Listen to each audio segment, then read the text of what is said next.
Morning, everyone. I'm Andy. Good morning, I'm Mark. Now, yesterday I was recording with Richard Yes. and he had something to say. About me. Well, no, about me, in fact. Oh, really? One of his friends that he recommended us to had a listen, and she was a little bit taken aback and slightly offended by my cup. I'm not surprised. Now, I don't know how to feel about this because it was a gift from Amanda for my 60th birthday. Which one's Amanda? One of your work colleagues? Yeah. Yeah. And it was given in the spirit in which it was received.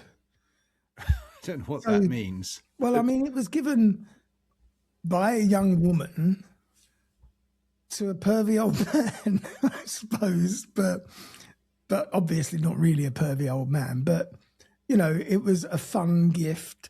And it's been my go-to cup ever since. And now I'm questioning myself. You should be. That's good. That's healthy, Andy. Yeah, but I don't want to. What if someone fucking writes in and says, "Oh, I don't like that pink T-shirt"? Do I then have to stop wearing pink because it's a lady colour?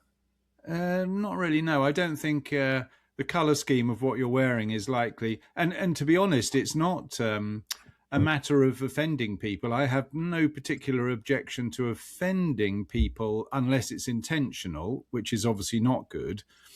But one has to be conscious of the world we live in these days.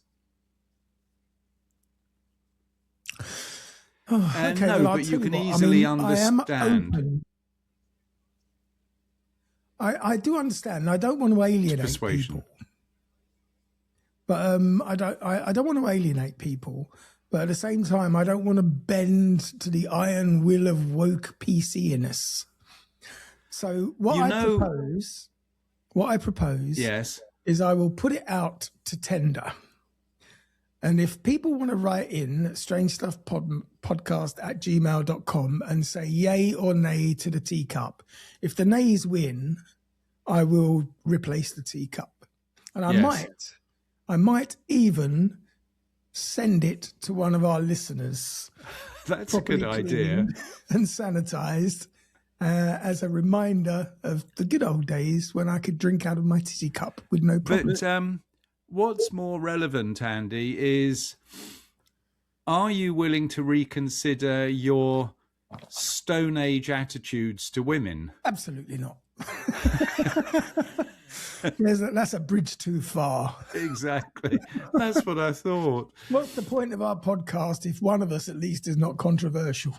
You're right. Well, what I think you could do is you could write to Amanda and you could ask her if she's got a similar cup with lots of little different willies on it. Well, I did suggest to Richard it might be better if I had a cup with or in fact, a cup in the shape of a penis, what I sipped from the Japai.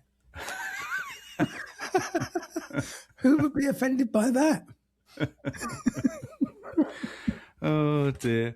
No, but it's it's an interesting point. It's certainly valid. I mean, we've never lived in the skin of a woman, so we don't have any idea. I mean, we're white heterosexual men. The skin of a woman. What, I missed that. What? I've tried damn hard to climb inside the skin of a woman. Yeah, exactly. Without much success, I might add, in the recent years. Pretty fucking successful, but yeah. You're only as good as your last trade, Andy, and your last trade was about 5 years ago, I'm afraid. You know nothing of my personal life. No, but you're absolutely right. And hopefully I'm here to add a little bit more balance to the conversation. I mean, I honestly don't believe you are a misogynist. It's just you're so stupid sometimes that you don't understand what you're saying. The fact that we designated 2 episodes to the manosphere. Well, I mean, that shows that I am in touch with my feminine side. You don't have a feminine side. I'm wearing pink, for fuck's sake. That doesn't mean anything. Of course it does. Oh, so I'm wearing predominantly blue. So Yes. I'm the stereotypical male now, am I? Yeah. You'll be the one throwing your Action Man out of the pram. And I'll be the one perming me Dolly's hair. Oh, dear. Well, well done for Richard's friend to actually speak up and express her irritation and annoyance at you demeaning women down to the shape of their I don't breasts. think she was annoyed. She felt sorry for I don't you. think she was screaming and hurling stuff. No. But it was interesting because she obviously watched us on YouTube. And I did suggest that perhaps listen to us on Spotify. And then she doesn't have to witness Then you don't the have mug. to witness me putting the boobies to my lips. No. Anyway, good on her. Well done. Anyway, I'm taking positive action. It's up to you, the listeners and the viewers. It's up to you. If you have an opinion or if you just want to be a twat. And What an idiot. That's a Trumpism if ever there was one. And we're allowed to mention his name this week. Fucking hell. He's gone nuts again, isn't he? He's claiming to have a ceasefire now. I wonder how much that cost him. The thing is that, I mean, what are they talking about? A ceasefire? Pakistan organised a ceasefire that definitely includes Lebanon, as evidenced by the speech that the Pakistani fellow made, and Israel just blatantly ignore it. Yeah, because Israel do not want a ceasefire. Of course they don't. Thank you very much. No, they want the war to carry on, and as long as Trump is on their side, why not? And also, I still don't believe that Iran are actually talking to America.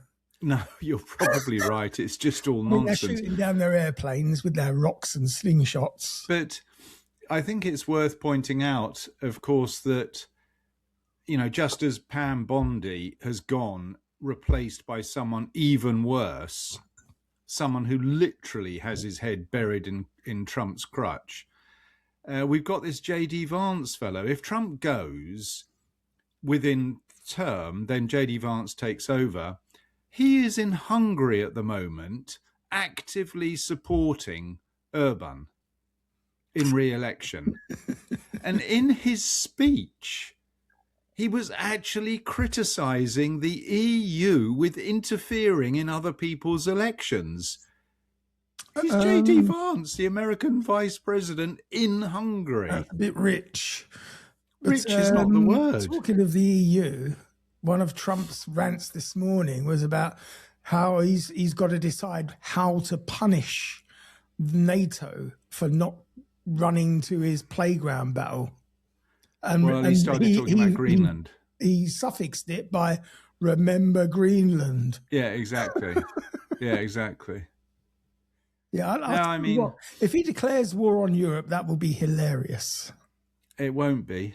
Price of petrol will go up. You and I will suffer. That I don't buy petrol. That is, we're already suffering because of this fucking lunatic. The price of everything is going up because for some reason Iran provides everything in the supermarkets as well. So let's get the price rises going. This is just such another scam. It's a scam. It's like we're led to believe that the world's whole production is on a day-to-day basis. And if production is interrupted or fucked for like a day, prices have to rise right now. We can't cope with supply and demand. No, but that unfortunately, I mean, that is an economic reality as a result of globalization.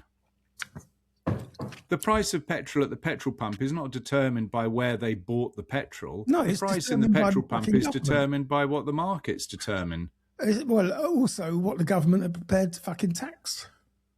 Well, yes. And in fact, it could come down quite substantially. Do you know, in Iran, before this Iranian excursion, they were selling oil for $47 a barrel.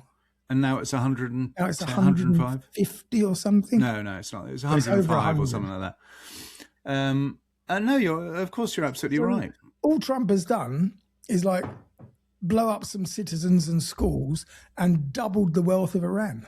Well done. The other blatant hypocrisy and totally insane situation is that Trump is going to impose sanctions on any country who provides Iran with support or weaponry.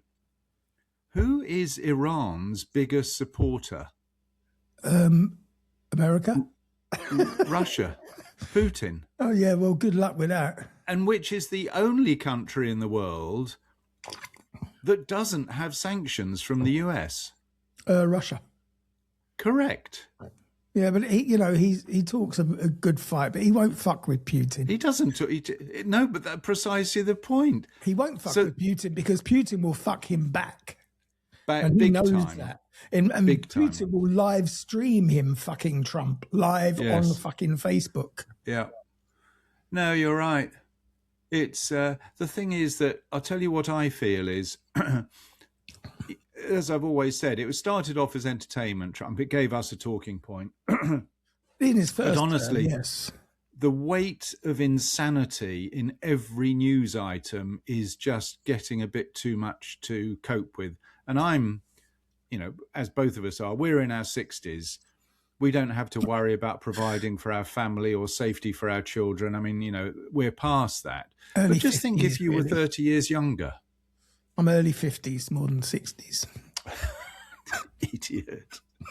The level of anxiety that all of this causes, completely unwarranted. Just to tease a fucking senile old man's flagging penis. That's all it is. I think it's long past teasing anything in that regard. But they haven't made girls young enough to tease Donald Trump these days. No. But it's still surprising. I know you don't listen to much LBC, but the American correspondent, whose name escapes me at the moment for LBC, he's a very well-informed individual. And he was talking about the level of support that Trump has, not necessarily just in the Republican Party, for his action in Iran. In America. In America, sorry, yes, in America. Because they're fed a completely different story than we are. Clearly... They just see Brad Pitt advancing and planting the American flag. No, they do. That's all literally. They do. I mean, the thing is that petrol prices have gone up in the States. The killer is things like fertilizer prices. But they've been told this is a temporary measure. It's never temporary. It's never temporary. No. If you were paying 50 cents a gallon before the war and you're paying $1.20 now, it might go down to 80 cents a gallon when it's all said and done. But you'll never see that 50 cents again. I wonder if they still have gallons in America, or are they to litres? No. They will never go metric. So it's a US gallon. War before they do that. Yeah. No, you're right. Talking of which, I came across by accident a film yesterday on Amazon Prime. I don't watch it. I refuse to. It was called Canadian Bacon, and it was from 1995. It's about ice hockey. Kind of, but not really. It's about the American president needing to start a war to kickstart the defense spending. Oh. And they decide on Canada. To attack, really? Yeah. It's a comedy. John Candy and all sorts of other famous John Candy, there's a name from the past. Yeah, I know. Lots of other famous faces.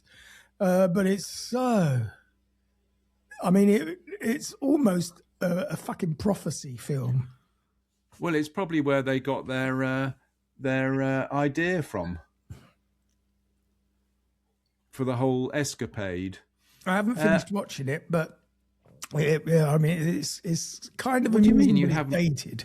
What do you mean you haven't finished watching it? I started watching it, but then I went to bed. What? You can watch half a movie? Yeah, because believe it or not, when I wake up in the morning, I still remember the first half. I don't do that.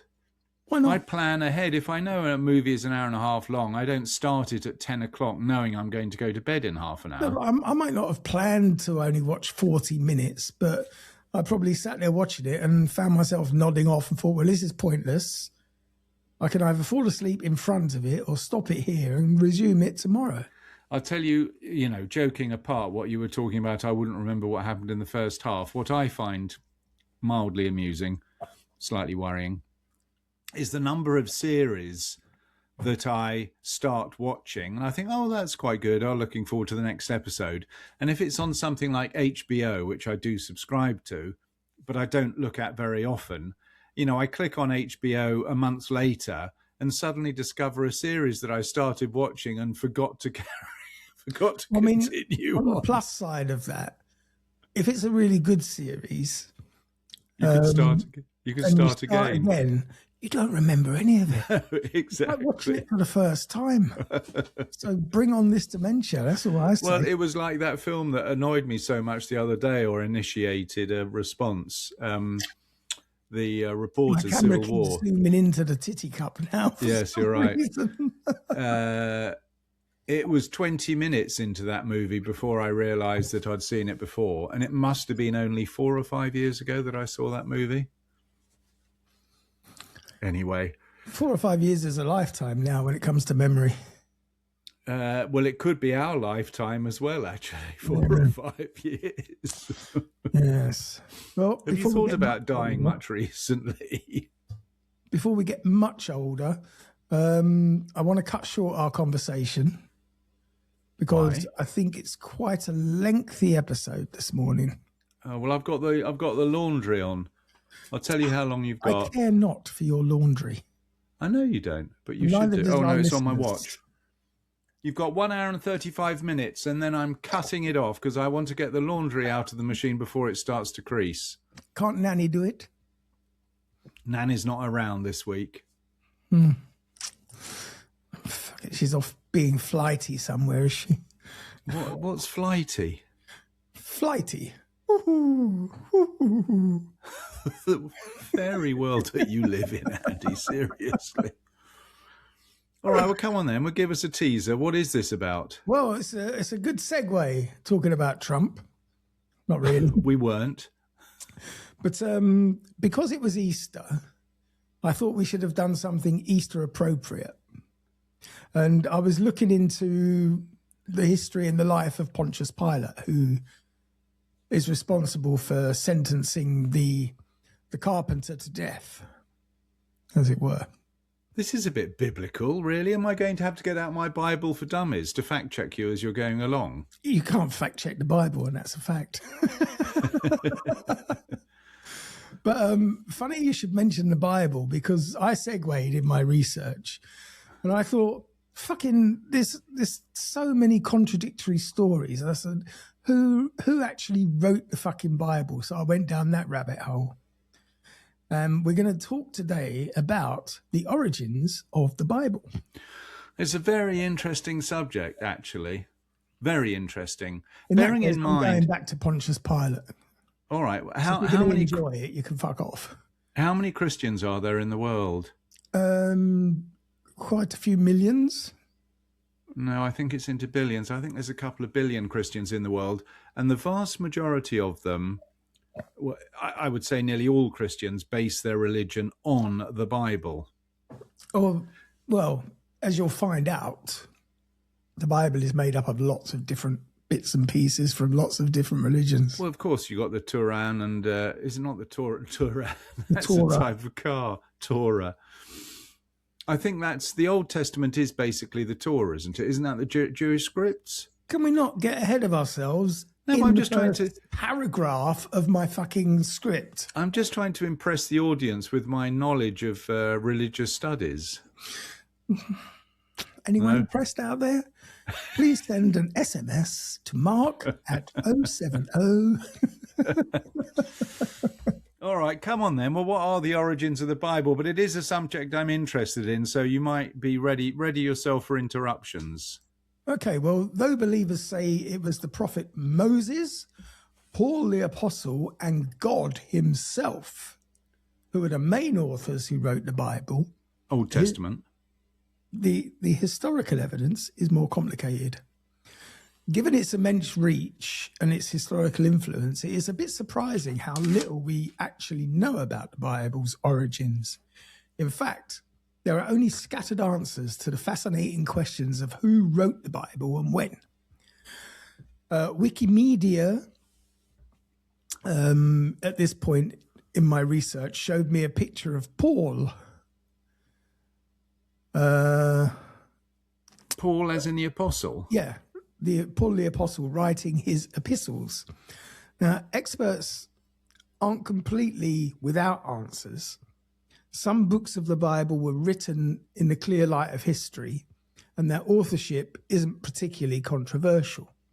But other books can be reliably dated to a given period, either by historical context clues, sort of the way no books written in the 1700s mention airplanes, for instance, and by their literary style, which develops over time. Now, religious doctrine, meanwhile, holds that God himself is the author, or at least the inspiration, for the entirety of the Bible, which was transcribed by a series of humble vessels. Now, while the Pentateuch, the Old Testament, is credited to Moses and 13 of the New Testament's books are attributed to Paul the Apostle, the full story of who wrote the Bible is a bit more complex. So indeed, when you're digging into the actual historical evidence regarding who wrote it, the story becomes longer and more complex than religious traditions let on. The origins of the Bible, the Old Testament, who wrote it and when. Oh, God, losing my teleprompter.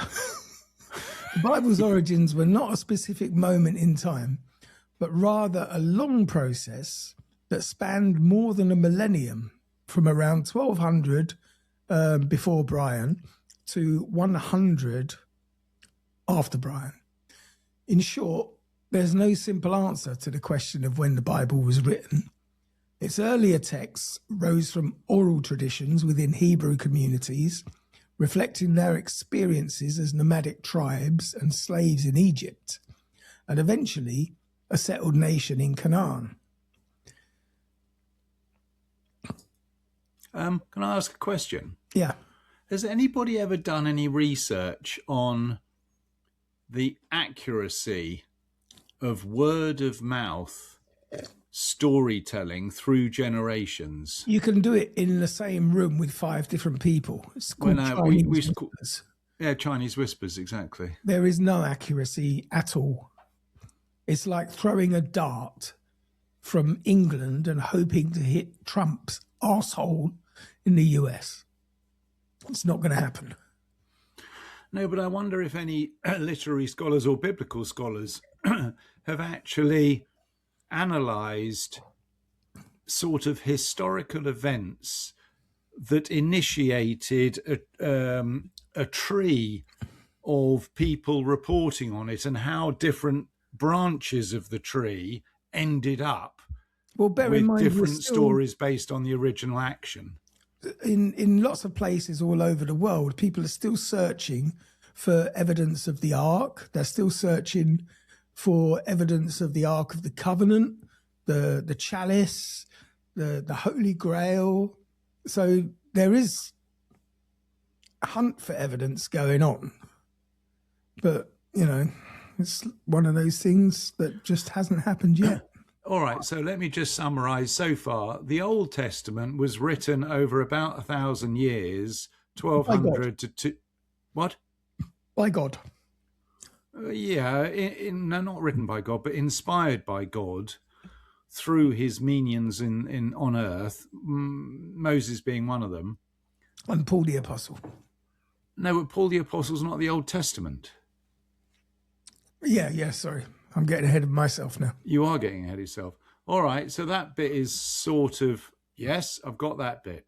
Okay, well, the Hebrew Bible, or the Tanakh. Is that the Torah? No, the Tanakh is the Hebrew Bible. So which one do the Jews have? Well, hang on. It's developed into three main sections. The first being the Torah, Yes. second, the prophets, and then the writings. The Torah is basically the 5 books of Moses, and it likely reached its final form during or after the Babylonian exile in the 6th century, although it incorporates much older material. The prophets section includes both historical narratives and prophetic literature spanning several centuries, and the writings contains the diverse material like Psalms, Proverbs, and later works such as Daniel. Now, the compilation of the Bible was gradual and complex.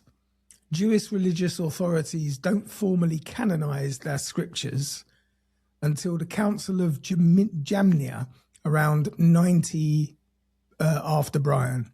Hang on a second. I've got to ask you a question. I thought canonize related to only Christian texts. No, I mean... There is a verb to canonize. Yes. All right. Though the core texts were widely accepted far earlier. And this process essentially involved determining which texts were divinely inspired and authentically connected to their religious tradition, which is what canonized text means. Okay. So the Christian Bible came about much later, incorporating the Hebrew scriptures as the Old Testament and then adding the New Testament. Early Christian writings had circulated independently before later being collected and recognized as canonical. Canonical? Canonical. Yeah, what does it mean? It's the state you're in before you're canonized. All right, okay, yep. So unofficial text. It could be inspired, but we don't know yet. Okay, fine. Yeah. So the New Testament's final form wasn't actually settled until the 4th century after Brian. So right. That's 500 years. Yeah, this is the really interesting bit. So over what period of time were the first canon texts that appear in a modern Bible? Was it sort of 100 or 200 years after the death of Christ? You've said the last one was 500 years. The final form wasn't settled until 500 years. 500 years. But when did they start assembling? So Christ dies, historical fact, no problem there. But when do they start compiling the Gospels? It was about 5:30 that afternoon. The fucking hell am I supposed to know? Well, it's important because the thing is, you've got all of these apostles that were still around at the time, but none of them actually started writing the Gospels. Yeah, they were around, but mostly they were just going from bar to bar saying, "Have you seen Judas? Anyone seen Judas?" All right, I'll let it pass for the moment, but I think that is critical.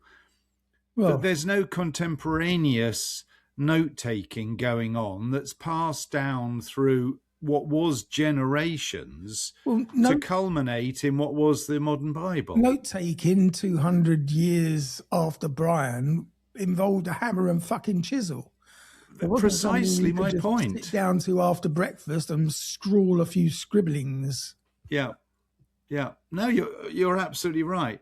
All right, now here's a good segue into your next point, I'm not finished with this bit. Oh, aren't you? Sorry, I thought you had. Carry on then. Yeah, so it wasn't settled until 4th century after Brian, with various church councils debating which gospels, letters, and other writings needed to be included. And throughout this whole process, political upheavals, religious reforms, and theological debates influenced which texts survived and gained authority. And in that way, the Bible represents not a single authored work, but a carefully curated library reflecting centuries of religious thought and community experience. Absolutely. Now, here's a good question for you. We're going to be here all day, you know. Well, you said we have a long one. Yeah. Who was in power throughout the whole of this period? What, for 500 years? Yeah, I think the Romans were still in power 500 years after Christ's death. Yes, I would say so. I think till about 800. Precisely. So in all of this accumulation of various gospels, what to include, what not to include, editing, all of that sort of thing. That would have been mostly underground. Oh, well, do you think? Yeah, definitely. So you don't think that the Romans actually latched onto the following of Christ's followers to actually manipulate the situation for them to stay in power? That would have involved them admitting that they actually fucked up and killed the Son of God. And there's no way that you'll get a government to ever admit to something like that. No, but no. I think you're missing out on a big thing here. The Romans always blame the Jews. Well, Romans weren't Jewish. No. So the Romans always blame the Jews, and the Jews blame the Roman. That is the basis of why many Jewish people many people hate the Jews, because they killed Christ. Pilate who sentenced Christ to death, and he's a Jew. He was a Roman governor. Sorry, I'm getting confused now. He was the Roman governor. Yes, but at the behest of the Jewish population. Well, yes. All right. Yeah. So far, I mean, carry on. Yeah, carry on. Thank you. So, no, but I think it's important. The political backdrop in these times is very important. The point is, because it took 500 years, it also has the unfortunate effect of making it difficult to identify the specific people who helped to develop the ideas. So the Old Testament is a lot easier in that respect. According to both Jewish and Christian dogma, the books of Genesis, Exodus, Leviticus, Numbers, and Deuteronomy, which are the first 5 books of the Bible and the entirety of the Torah, were all written by Moses himself in about 1300 before Brian. There are a few issues with this, however, such as the lack of evidence that Moses ever existed even, and the fact that at the end of Deuteronomy describes the author dying and being buried. Scholars have developed their own take on who wrote the Bible's first 5 books, mainly by using internal clues and writing style. Just as English speakers can roughly date a book that uses a lot of these and thous, Bible scholars can contrast the styles of these early books to create profiles of the different authors. But you see, this is where I start having difficulty understanding. If we accept that most of these stories were actually handed down by word of mouth to start with, then for them to look at the minutiae of language and intonation and such like is sort of, isn't that a bit missing the point? How nothing is reliable because it's all down by word of mouth anyway. Yeah, but that's why it took hundreds of years to actually compile. They did whatever research they could available at the time before deciding on what to include. And how many people did you meet in your time? You know, these scholars, they didn't travel very far, did they? They didn't go to America to, talk to people there. I didn't actually meet any of the said scholars. They were not answering the phone when I was inquiring. Yeah, but I mean, you say that people didn't travel far, but they actually did. Some people did travel. Some people spent years traveling just to gather knowledge. It was either that or get a job. Anyway, carry on. Okay, thank you. So, in each case, these writers, they're talked about as if they were a single person, but each author could just as easily be an entire school of people writing in a single style. And these biblical authors include E. E stands for Elohist, the name given to the authors who referred to God as Elohim. In addition to a fair bit of Exodus and a little bit of Numbers, the E authors are believed to be the ones who wrote the Bible's first creation account in Genesis chapter 1. Interestingly, however, Elohim is plural. So chapter 1 originally stated that gods created the heavens and earth.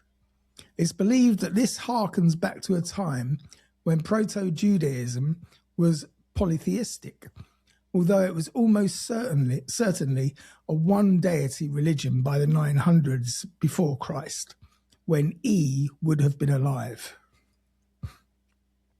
The second one, similarly named, is J.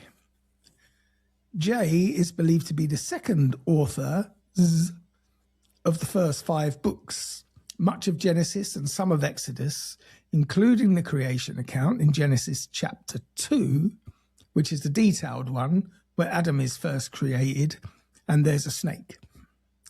And this name comes from Yahweh, the German translation of Yahweh, the name that this author in particular used for God, Yahweh. Yahweh, yeah. At one time, J was thought to have lived close to the time of E, but there's no way that could be true. Some of the literary devices and turns of phrase that J uses could only have been picked up sometime after 600 years before Brian, during the Jewish captivity in Babylon. For example, Eve first appears in J's text when she is made from the rib of Adam, and rib is T in Babylonian, and it's associated with the goddess Tiamat, the mother deity. A lot of Babylonian mythology and astrology, including the stuff about Lucifer, the morning star, snuck into the Bible in this way via the captivity. Then we come on to P. These people never had names. EJP. Yeah. P stands for priestly, and it almost certainly refers to a whole school of writers living in and around the Babylonian, living in and around Jerusalem in the late 6th century before Brian, immediately after the Babylonian captivity ended. And these writers were effectively reinventing the people's religion from fragmentary texts now lost. P writers drafted almost all of the dietary and other kosher laws, emphasized the holiness of the Sabbath, and wrote endlessly about Moses' brother Aaron, the first priest in Jewish tradition, to the exclusion of Moses himself, and so on. P seems to have written just a few verses of Genesis and Exodus, but virtually all of Leviticus and Numbers. And P authors are distinguished from the other writers by their use of quite a lot of Aramaic words, mostly borrowed into Hebrew. In addition, some of the rules attributed to P are known to have been common amongst the Chaldeans of modern-day Iraq, whom the Hebrews must have known during their exile in Babylon, suggesting that the P texts were written after that period.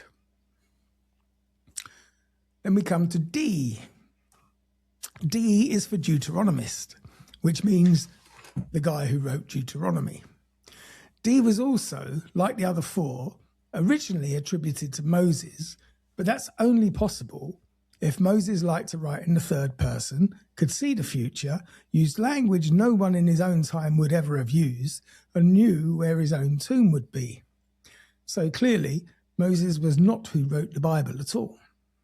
So hang on a second, let me just get this straight. So what we're saying is you've got 3 groups of authors, E, J, P, and D. Yeah, that's 4.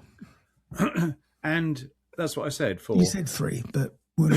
Oh, did I? Sorry. So you have this accumulation of texts written by different groups of people that at some stage are all sort of, as you say, canonized, that become the official Torah and the other documents related to the Old Testament. Yes. Is that what we're saying? Yes.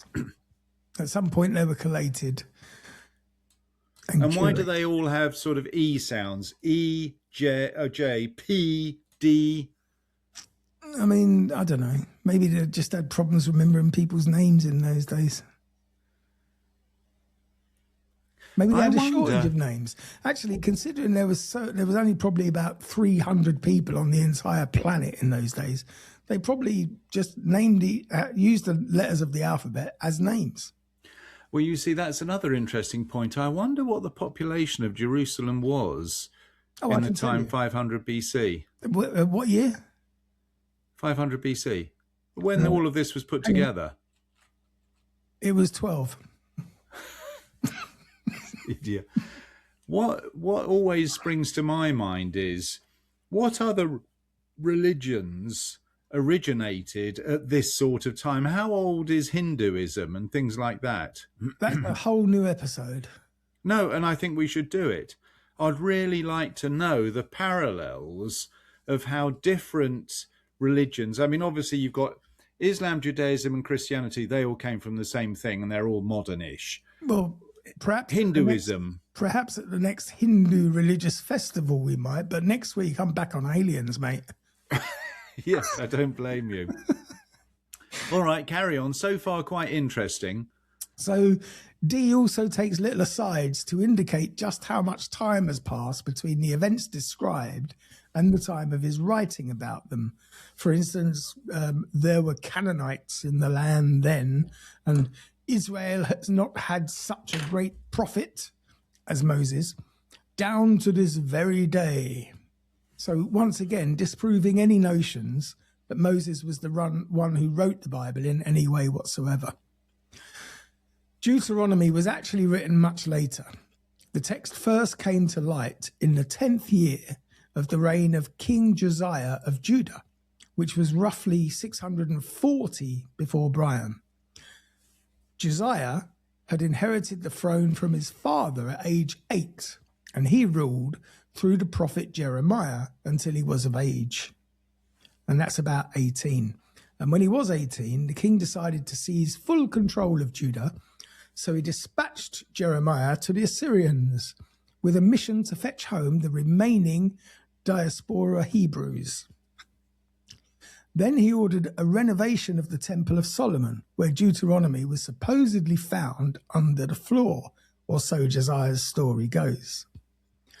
Purporting to be a book by Moses himself, this text was a near-perfect match for the cultural revolution that Josiah was leading at the time, coincidentally, suggesting that Josiah orchestrated this discovery to serve his own political and cultural ends. No, surely not. You can't see that in a world leader, could you?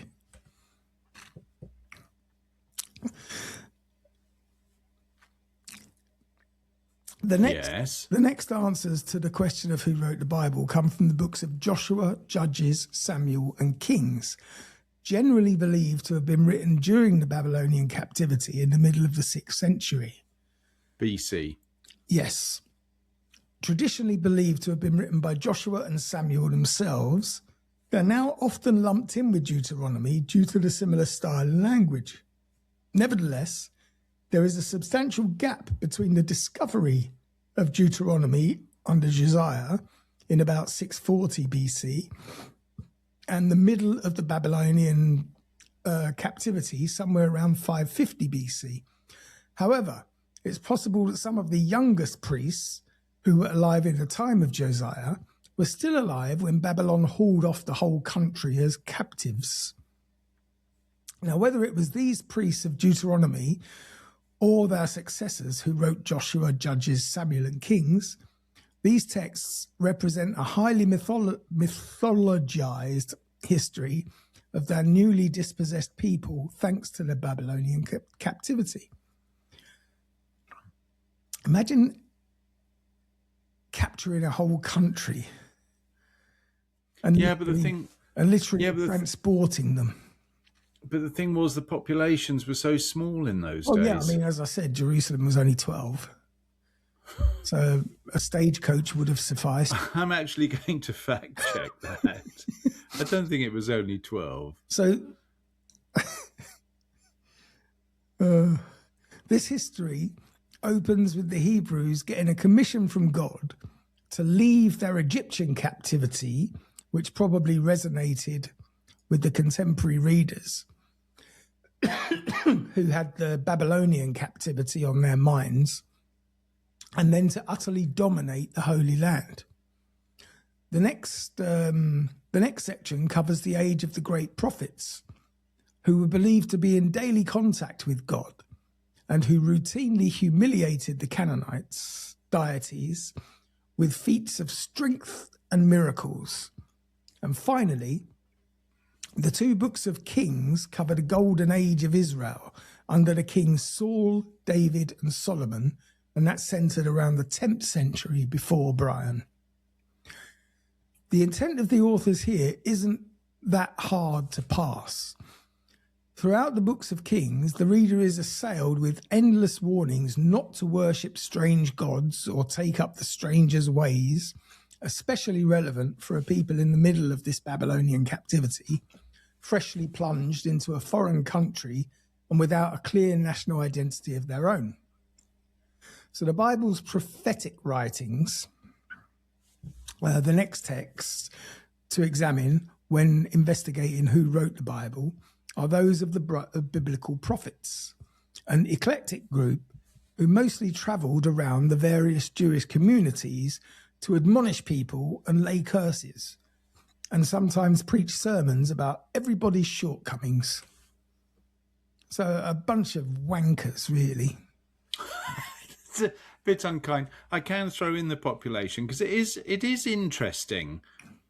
So the population of Jerusalem around the time of Christ, so larger than what we're talking about, was they don't know exactly, but between 20 and 50,000. About the size of Mora. Precisely. About the size of the town that I live in, which is pretty much the arse end of nowhere. Yeah. Can you imagine? Yes, actually. There weren't many great cities around in that time. Yeah, but yeah. Anyway, so sorry. Carry on. So some prophets lived way back before the Golden Age, while others did their work during and after the Babylonian captivity. Later, many of the books of the Bible attributed to these prophets were largely written by others and were fictionalized almost to the level of Aesop's fables by people living centuries after the events in the books were supposed to have happened. For example, Isaiah, he was one of the greater prophets of Israel, and the book of the Bible attributed to him is agreed to have been written in basically 3 parts: early, middle, and late.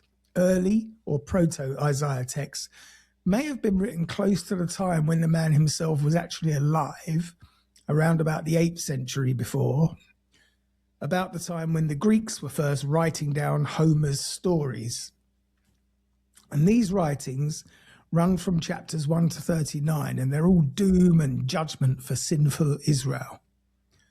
And when Israel actually did fall with the Babylonian conquest and captivity, the works attributed to Isaiah were dusted off and expanded into what is now known as chapters 40 to 55 by the same people who wrote Deuteronomy and the historical texts. And this part of the book is frankly the ravings of an outraged patriot about how all the lousy, savage foreigners will someday be made to pay for what they've done to Israel. This is where we at today. Indeed. Now, this section is where the terms voice in the wilderness and swords into plowshares comes from. Finally, the third part of the book of Isaiah was clearly written after the Babylonian captivity ended in 539 before Christ, when the invading Persians permitted the Jews to return home. It's not surprising then that this section of Isaiah is a burbling tribute to the Persian Cyrus the Great, who was identified as the Messiah himself for letting the Jews return to their home.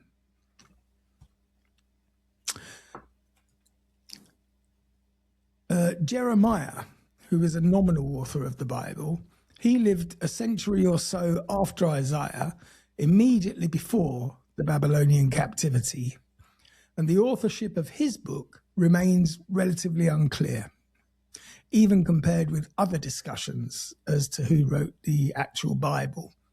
He may have been one of the Deuteronomist writers, or he may have been one of the earliest J authors. His own book may have been written by him or by a man named Baruch ben Neriah, whom he mentions as one of his scribes. Either way, the book of Jeremiah has a very similar style to Kings, and so it's possible that either Jeremiah or Baruch simply wrote them all. And then we have Ezekiel. Ezekiel ben Buzi was a priesthood member living in Babylon itself during the captivity. And there's no way that he wrote the whole book of Ezekiel himself, given the stylistic differences from one part to the next, but he may have written some of it. His students, acolytes, or junior assistants may have written the rest.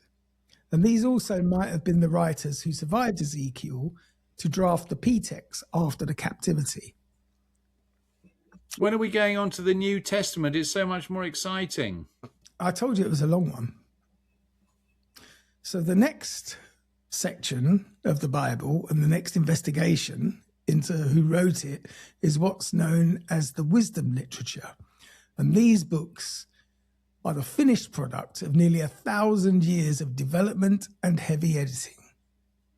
Unlike the histories, which are theoretically non-fiction accounts of stuff that happened, wisdom literature has been redacted over the centuries with an extremely casual attitude, much like the Epstein files, that has made it hard to pin down any single book to any single author. Some patterns, however, have emerged. As in Job. The book of Job is actually two scripts. In the middle, it's a very ancient epic poem, like the E-text. And these two texts may be the oldest writings in the Bible. On either side of that epic poem, in the middle of Job, are much more recent writings. It's almost as if Chaucer's Canterbury Tales were to be reissued today with an introduction and an epilogue by Stephen King, as if the whole thing were one long text. What? Yeah. What are you talking? How did Stephen King come into the bloody story? Different writing styles. Chaucer, King, Job, and whoever wrote that. All right. You've thrown me off now. Section 1 of Job contains a very modern narrative of setup and exposition, which was typical of the Western tradition and indicates that this part was written after Alexander the Great swept over Judah in 332 BC. The happy ending of Job, unfortunately, I couldn't find any pictures. That went straight over your head. Indeed. What? The happy ending of Job is also very much in this tradition. Between these two sections, the list of misfortunes that Job endures and his tumultuous confrontation with God are written in a style that would have been around 8 or 9 centuries old when the beginning and the ending of that book were written. And then we come to Psalms and Proverbs. And are we going through every book in the Old Testament? We're dissecting because we're trying to find out who's responsible. Yeah, but I've lost track of who's writing what and who's not doing this, and Stephen King and the bloody Tales of Canterbury. We can agree that Stephen King probably didn't contribute. That's what I thought. Although maybe he should have, because he would have done a much better job of Revelations. So Psalms and Proverbs, like Job, are also cobbled together from both older and newer sources. For example, some Psalms are written as if there's a reigning king on the throne in Jerusalem, while others directly mention the Babylonian captivity, during which time there was, of course, no king on the throne of Jerusalem. Proverbs was likewise continuously updated until about the mid-2nd century before Brian. Then we go into the Ptolemaic period. The Ptolemaic period began with the Greek conquest of Persia in the late 4th century BC. Before then, the Jewish people had been doing very well under the Persians, and they weren't happy about the Greek takeover. Their main objection seems to have been cultural. Within a few decades of the conquest, Jewish men were flagrantly adopting Greek culture by dressing in togas and drinking wine in public places. Outrageous. I mean, yeah. Women were even teaching Greek to their children, and donations were way down at the temple, which was even worse. The writings from this time are of a high technical quality, partly thanks to the hated Greek influence, but they also tend to be melancholy, likewise to the hated Greek influence. And books from this period include Ruth, Esther, Lamentations, Ezra, Nehemiah, Lamentations, and Ecclesiastes. Now, finally, the question of who wrote the Bible turns to the texts dealing with Jesus and beyond, the New Testament.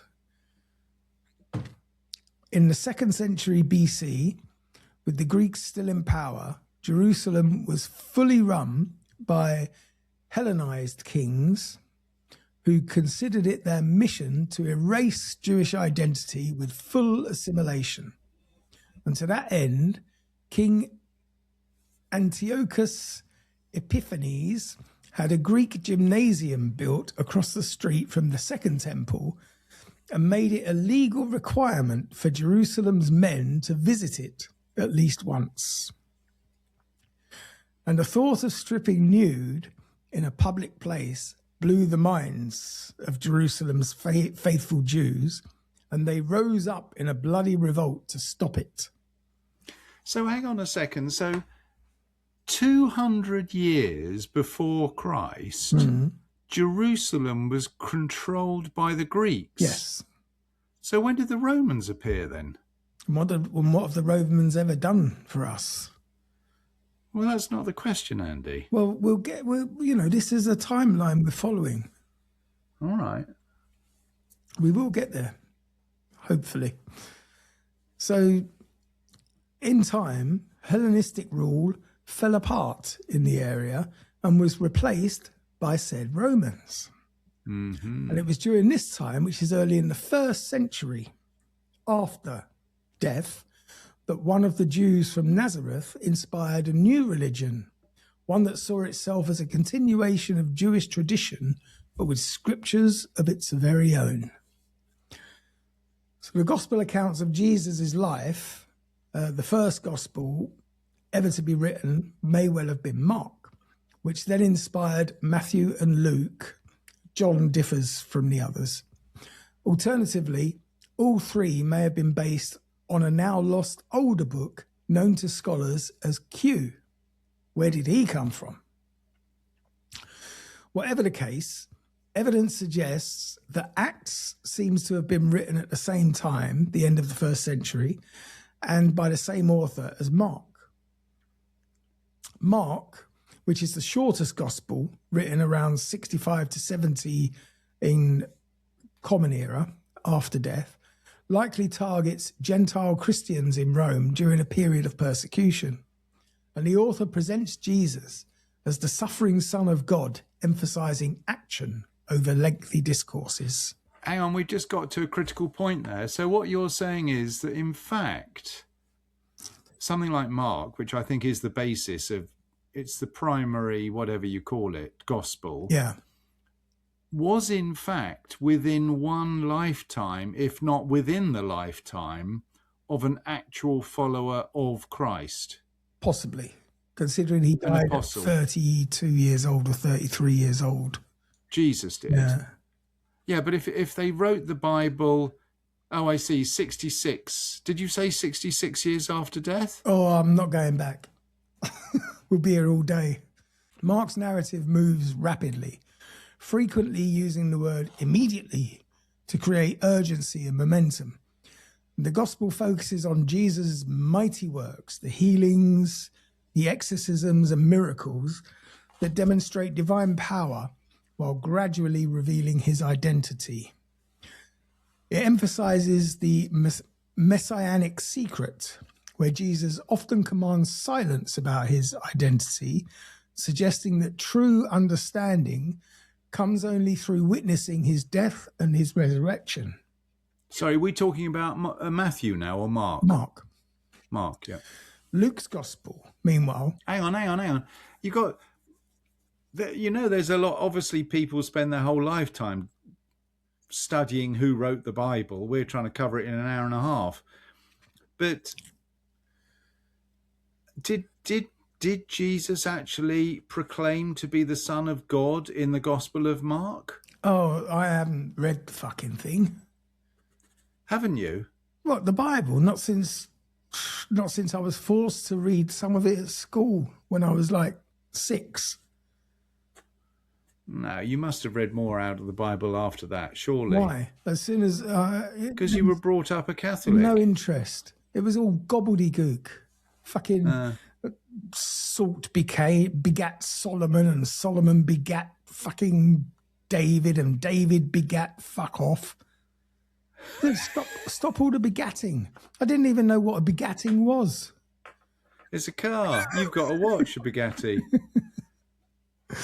All right, so sorry, carry on to Luke. We're at Luke, are we now? We're on Luke's gospel. So these are 4 gospels: Matthew, Mark, Luke, and John. Yes.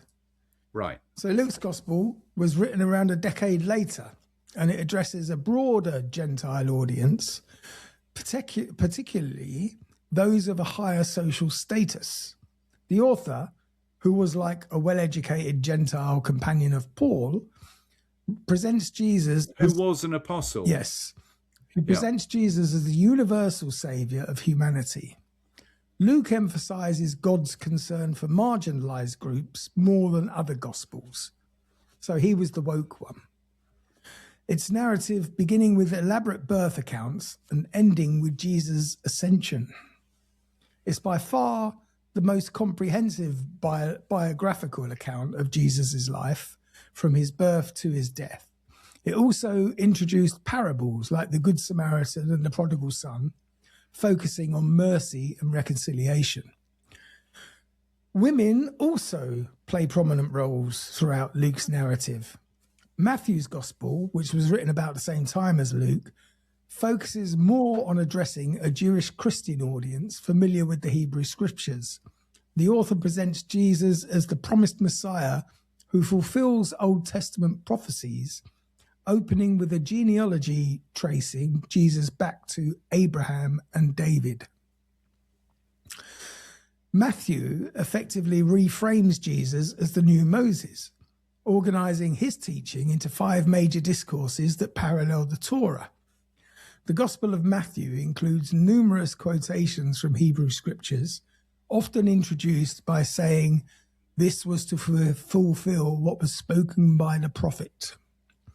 Here, Jesus is portrayed as both fulfilling and transcending Jewish law, addressing tensions that emerged between Jewish traditions and Christian practices, emphasizing the church's mission to all nations.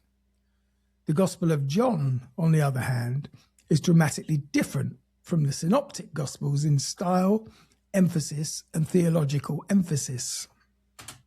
The author presents Jesus as the divine word, or logos, who became flesh, targeting both Jewish and Gentile audiences in a sophisticated theological treatise. Rather than parables, John records lengthy discourses where Jesus reveals his identity through a lot of I am statements, like I am the bread of life, I am the light of the world. There's a lot of me. John's perspective focuses on Jesus' divine nature, and pre-existence, opening with the cosmic proclamation that the Word was God.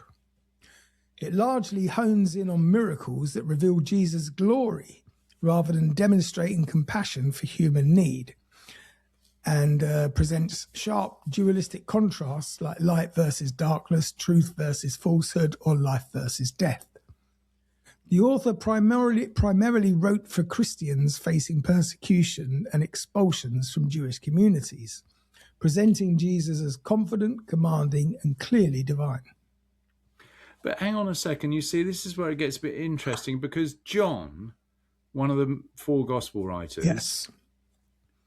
he was actually an apostle, wasn't he? John the Baptist, wasn't he?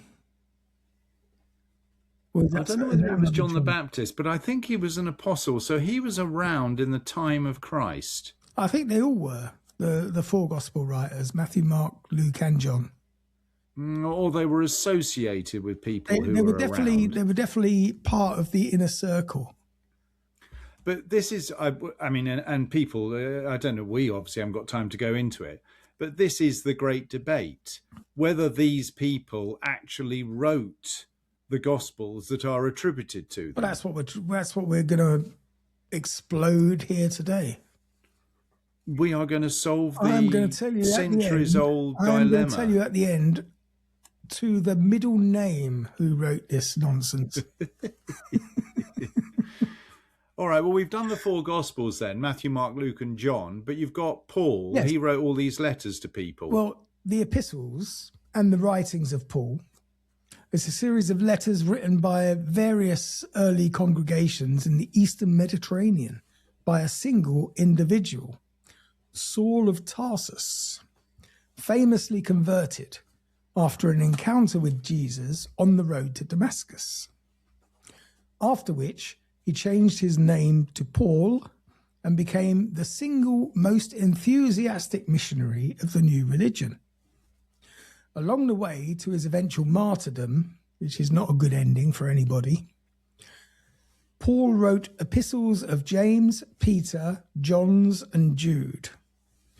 Paul authored 13 letters, including Romans, Corinthians, Galatians, and others, addressing specific congregational issues while developing core Christian theology.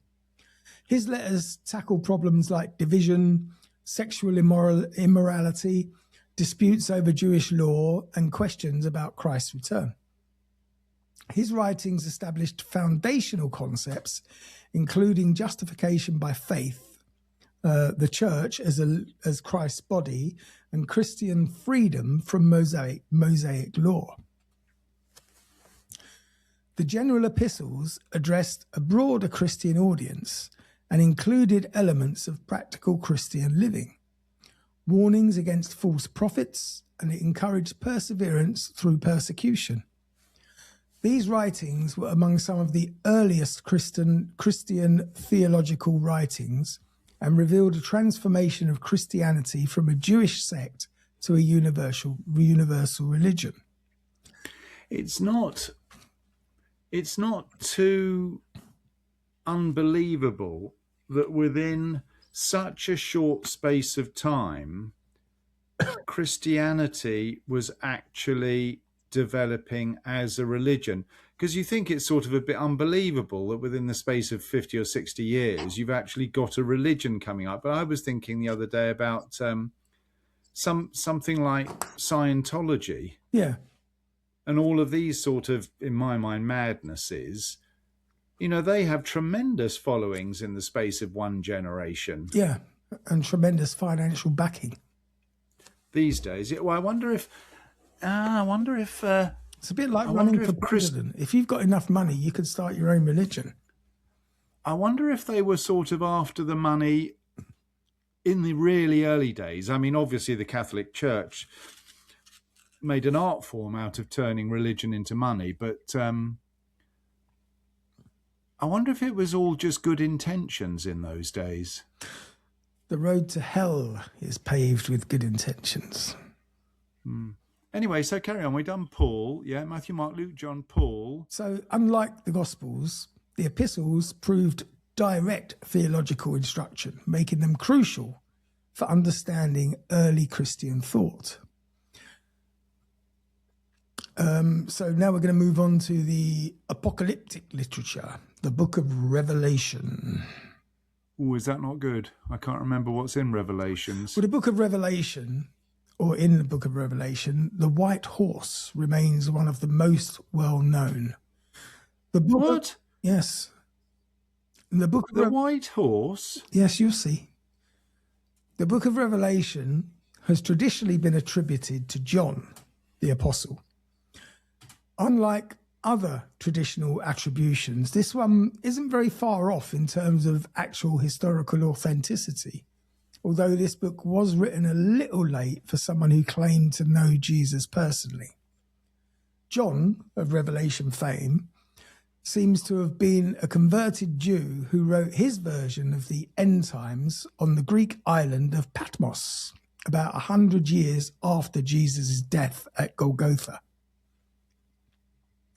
Addressed to 7 churches in Asia Minor during Roman persecution, Revelation uses symbolic imagery like beasts, seals, trumpets, and bowls to depict cosmic conflict between good and evil. And the book represents or presents Jesus as the victorious Lamb who defeats Satan and establishes God's eternal kingdom. Revelations' highly symbolic language has generated diverse interpretations throughout history.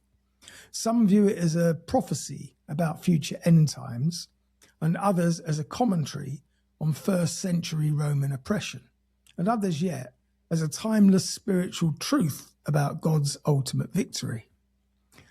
The book offered hope to persecuted Christians, promising that despite their present suffering, God will judge evil and create a new heaven and a new earth. While the writings attributed to John actually do show some congruity between who wrote the Bible according to tradition and who wrote the Bible according to historical evidence, the question of biblical authorship remains thorny, complex, and contested. And now we come to the final reveal. No, hang on. I just looked up what percentage of the population in those days was probably literate. Have a guess. I would guess probably 5%. Yeah, okay. So it is 3 to 5, exactly. You should know that I always get these right. Now, you do guess generally quite well. So the thing is that there weren't that many people around who could actually write. No, and by that very definition, they probably knew each other. So they must have done. So they colluded. And this is why my revelation about who actually wrote the Bible will ring true. So you heard it here first at Strange Stuff Podcast. The Bible was actually written by the Brothers Grimm.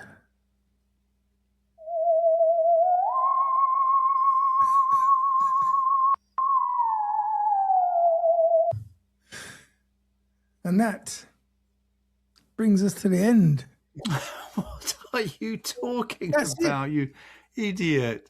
That's the biggest anticlimax since Top Gear pretended that Michael Schumacher was the Stig. Not anymore. What? No, but that's it. I mean, I've gone as far as I can go. Well, the thing is, I mean, I wasn't joking. There is some mitigation, but you can tell that from what I said that some of it probably was written about the time it's claimed and some of it wasn't. So obviously it's a mishmash of some that was written by who it's claimed and some that was written by others. But I mean, obviously, we're doing a Strange Stuff podcast on who wrote the Bible, and biblical scholars, they literally spend their lives studying this particular subject. To be honest, I fell asleep halfway through talking about it, so I don't know how they can spend years on this nonsense. But it is interesting because without the Bible, if you didn't have the Bible, you've got the three main religions simply wouldn't exist.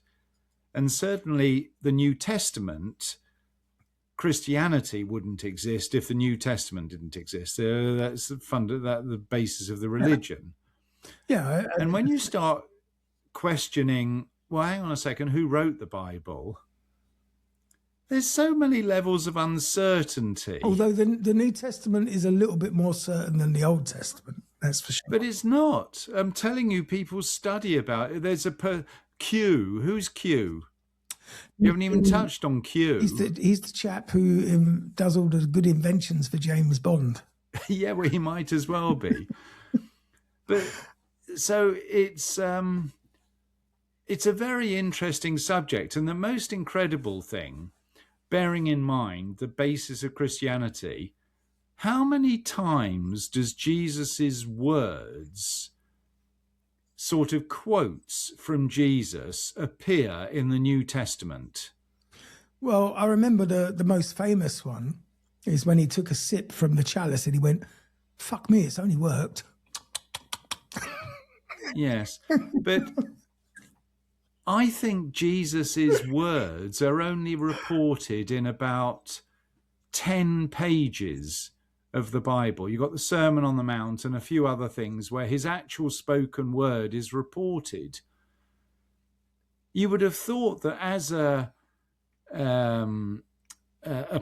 prophetic individual appearing in the time, that his words would have been more widely reported. You've got to be careful though, because it's like if you talk too much, you can talk yourself into a hole.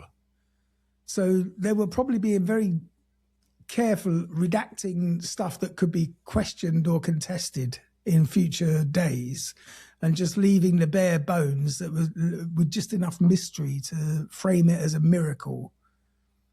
Like he turned the water into wine, but did it coincide with a delivery of wine from the local offie? You don't have to turn everything into a joke. It's such an interesting subject. No, but it's true. I mean, it could have been that when he arrived at the place where he turned the fishes, where he feeding of the 5,000, feeding of the 5,000, when he had the fishes and the loaves, it could have been a fucking food or a delivery from the Jerusalem fucking. All of his reported miracles, they're obviously stories. Yes.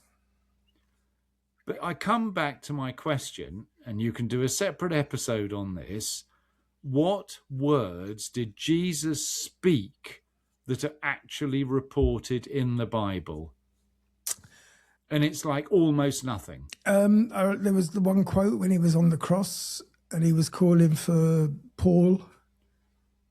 Yes. And it took Paul a while to arrive, and Jesus was getting weaker and weaker. And just before he died, Paul said, "What is it, Lord?" And he said, "I could see your house from here." Again. No, that was in the film, wasn't it? The Life of Brian. No, they didn't say I could see your house from here, I don't think. Oh, didn't they? Anyway.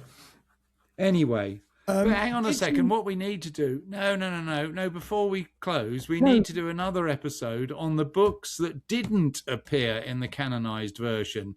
The Gospel according to Mary Magdalene. Jeez, that's like, we've got to try and stay strange to justify our title. You can't get much stranger than a bloody gospel written by Mary Magdalene that doesn't appear in the Bible. So you're saying that women couldn't write in those days? I'm saying they could write, but they could be easily ignored. This goes back to your bloody cup with those strange breast shapes on it, demeaning women down to the size and shape of their breasts. This is Mary Magdalene. Now look. Anyway, I have to ask your opinion on your hair and makeup for the Inca episode picture. Why is it I always look so unhappy? Well, did you see your earrings? It was ridiculous.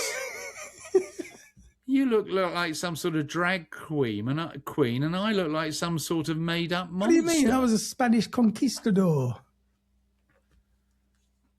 Oh, that's right. You were the Spanish conquistador. Oh, excellent stuff. Anyway, I can't. We have to apologise in advance for your demeaning attitude to one of the key questions in modern society: who wrote the Bible? And all you can talk about is views from the cross. It's just ridiculous. Anyway, you've got to lighten the subject sometimes. Now, when that's right. Quite a tough read, and I'd like to credit allthat'sinteresting.com for most of my research. Who was it called? Sorry, interesting.com. Allthat'sinteresting.com. All right, I've never heard of that. Oh, well, I never want to again after all that. But anyway, thanks for listening. I hope you all enjoyed that as much as Mark found it interesting. Yes. Highly unlikely. Religious stuff is always difficult to trudge through, I find, which is why I inject as much humour as possible. But the thing is that you can't get much more strange than religion. No, it's true. There is nothing stranger than religion. Well, there's sport. No, sport is completely understandable. Religion is completely unfathomable in the 21st century. Voter intelligence, that's pretty strange. You're right, actually. Anyway, that does bring us to the end of this week's episode of Strange Stuff Podcast. Thanks for listening. Very good. And my laundry isn't ready yet. That's also excellent. Don't forget, we are voting on the titty mug, yay or nay. And if it's a nay, I will devise some form of competition to find out who will receive said mug as a consolation prize. Imagine being the one who receives the holy grail of the titty mug from Strange Stuff Podcast. I wonder where Amanda bought it from. I know exactly where she bought it from. Well, tell me. Indisc? No. Some shop in town. Indisca or Indie. No, Indisca wouldn't sell a cup like that. I'm telling you. Anyway, you digress. Yeah. Keep listening. We'll be back on Wednesday for our Patreons. And in the meantime, have yourselves... Hang on, was this free? Yes. This one was free? Yes. I don't like the way you say free. Well, it is free for the listeners. All our stuff is free. It's just that we do like a coffee or a beer for some of the stuff. Yeah, but that's like that bloke who sold me that bloody record on Oxford Street that year. Everything's free, but we like a contribution. Yeah, it's absolutely free. Hang on. Not so fast. Exactly. All right. Yeah, if you're a Patreon, thank you very much. If you're not a Patreon, please come and join us. It's very helpful in these desperate times. Helps us Indeed. To keep up to date with our equipment, help finance our running costs because Mark's no good. What? Oh, is it that time of the month again? No, I don't think it is. No, not by a long shot. All right. Yeah. Anyway, yeah. Have yourself a strange week. We'll see you same time, same place next week, and hopefully we'll see more of you on Wednesdays, where you will also get the added bonus of the murdery bits that I do with Richard. So, bye for now. Cheerio.